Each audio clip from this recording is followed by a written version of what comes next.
खुलुमबाय लोगोफोर, नोंथांमोनखौ फिन खनसेबाव आंनि चेनेलाव बरायहरनाय थालायबाय। दिनै आं नोंथांमोननो मोननैसो गोदान आपडेट लानानै फैलायबाय।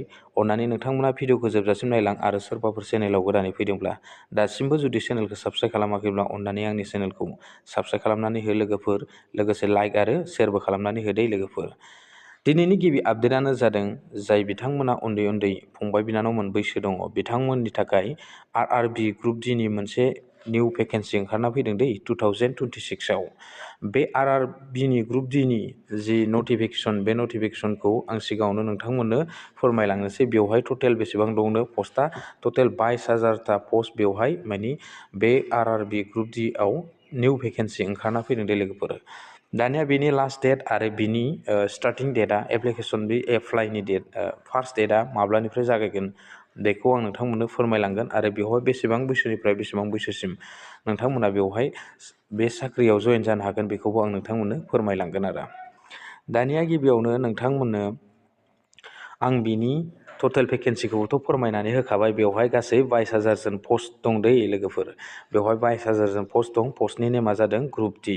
बेनिफ्राय सेलारि हिसाबै बिथांमोना फार्स्टआव लेभेल 1आव बिथांमोना 18,000 खरै बिथांमोना होलांगोन होननानै बुंदों आरो। बेनि उनाव नोंथांनि जि जब लकेसन, जि जबनि जि लकेसन नोंथाङा बबे जायगायाव अल इन्डिया जागोन आरो बे नोंथांनि जि आरआरबि ग्रुप डिनि जि जबा जुदि नोंथाङा मोनोब्ला आरो।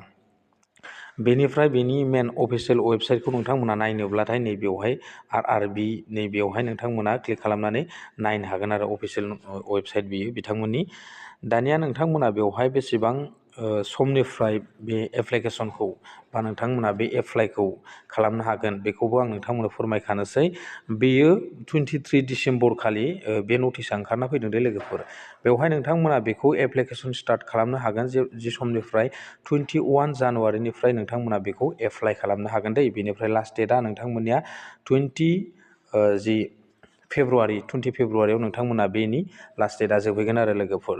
दा बेनि अनलाइन प्रसेसखौबो नोंथांमोना मिथिखाबाय। बेनि स्टार्टिं डेटआ जाबाय 21 जानुवारि आरो बिनि जि लास्ट डेट बियो 20 फेब्रुवारियाव नोंथांमोना बेखौ अनलाइन एप्लाइखौ खालामजोबनो नांगोन आरो। दा बेवहाय बिनि एग्जामा बेवहाय बेसेबांनि जागोन बेखौ आं नोंथांमोननो फोरमायलांनोसै।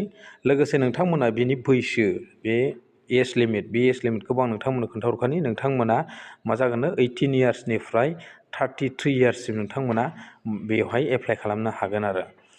बेनिफ्राय नैबेवहाय एसटिफोरा 5 इयार्स मानि बारा मोनगोन आरो। 33निफ्राय 5 इयार्स बारा मोनगोन। ओमफ्राय अबिसिफ्रा 3 इयार्सल' बारा मोननो हागोन आरो। बेनिफ्राय नोंथांमोना नैबे एप्लिकेसन फिस हिसाबै होनो नांगोन। बेसेबां होनो नांगोननो 250 नोंथांमोना एससि आरो एसटिफ्रा होनो नांगोन। बेनिफ्राय अबिसिफ्रा होनो नांगोन 500। नोंथांमोना बेखौ मानि पेमेन्ट फिस दानना हरनांगोन आरो बे अनलाइननि थ्रुयै। दा बेखौ मिथिबाय, बेयो अनलाइन मड जागोन बे पेमेन्ट जि दाननाय बियो। बेनि उनाव नोंथांमोननो आं दिन्थिनोसैलाय नै बेवहायथ' आं खिन्थाखाबाय सिगाङावनो टटेल पस्टआ नै बियो दं 22,000 जन पस्ट दङ। बेनिफ्राय बेवहाय 10 पासनिफ्राय नोंथांमोना एप्लाइ खालामनो हागोन। बेवहाय ITI थानायब्लाबो आरो ITI थायाब्लाबो आरो नोंथांमोना बे ग्रुप डिआव। दानिया बेनि उनाव नोंथांमोननो खोन्थाबावनोसै आं नै बेवहाय नोंथांनि जि एग्जाम जागोन दै, एग्जामा नोंथांमोननिया मा जानो हागोननो नैबेवहाय होनानै दोनखादों अनलाइनसो एग्जाम जागोन दै लोगोफोर बेवहाय। बेनि उनाव नोंथांमोना बेवहाय मा साबजेक्ट नांगौ नै बेखौ नायनानै लाब्लानो जाबाय।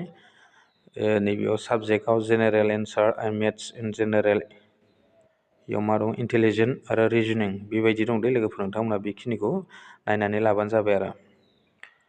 दानिया आं गासैखौबो खोन्थाजोब्बाय नोंथांमोननो माब्ला अनलाइन जागोन। बेनि अनलाइननि डेटआ एसे दंबावो लोगोफोर। आरो बेबायदिनो गोदान नटिस बे आरआरबि ग्रुप डिनिफ्राय गोदान नटिफिकेसन फैयोब्ला नोंथांमोननो आं फोरमायहरगोन आरो अनलाइनखौ बोरै बानायो बेखौबो आं नोंथांमोननो दिन्थिलांगोन लोगोफोर।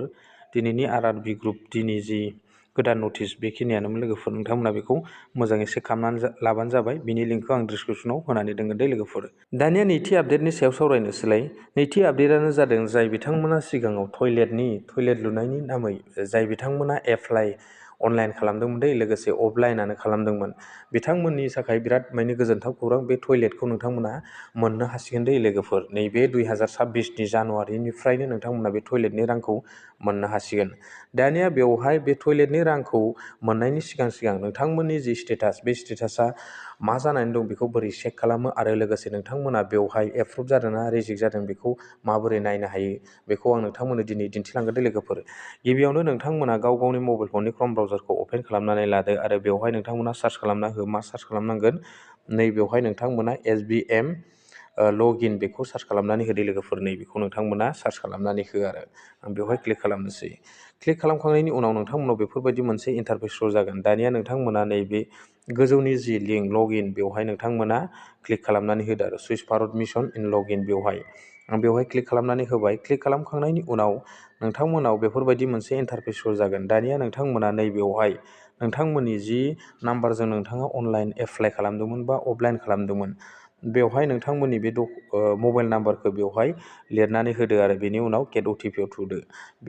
बेनि उनाव नोंथांमोननि जि मबाइल नाम्बारा बे टयलेट एप्लाइ खालामनायाव रेजिस्टार जानानै दंमोन बेवहाय नोंथांनियाव OTP थांगोन दे लोगोफोर। आं बेवहाय आं जायखिया मोनसे थुनानै होनोसै आरो थुखांनायनि उनाव गेट OTP आव थुनानै होबाय आङो। दानिया गेट OTP आव थुनाय लोगो लोगोनो नोंथांनि मबाइल नाम्बाराव मोनसे OTP फैगोन आरो नैबेवहाय आंनाव फैबाय आरो लोगोफोर। आं दानिया नैबेवहाय नैबे एन्टार OTP बेवहाय आङो एन्टार खालामनानै होनोसै आरो बे OTP नाम्बारखौ।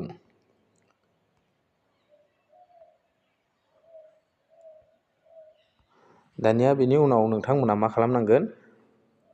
बेयो जाखांनायनि उनाव नोंथांमोना नैबे केपचार क'डखौ नोंथांमोना नै गाहायनि बक्सआव फिलआप खालामनानै होनांगोन आरो आं बेवहाय फिलआप खालामनोसै।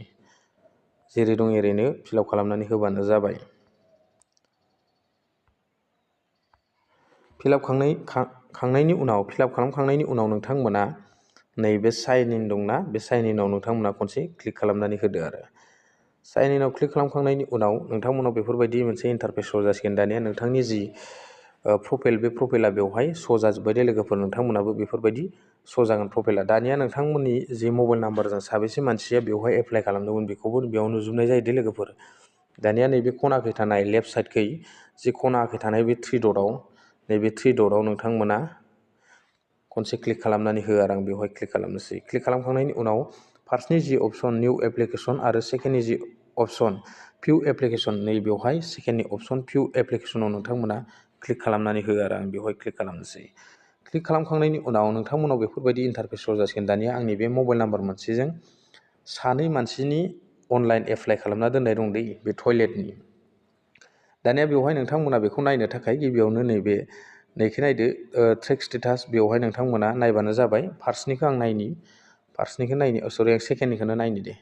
सेकेन्डनिखौ नायनोबा आं सेकेन्डनियाव नैबेवहाय ट्रेक स्टेटासाव क्लिक खालामनानै होदो आरो बेयाव क्लिक खालामनोसै।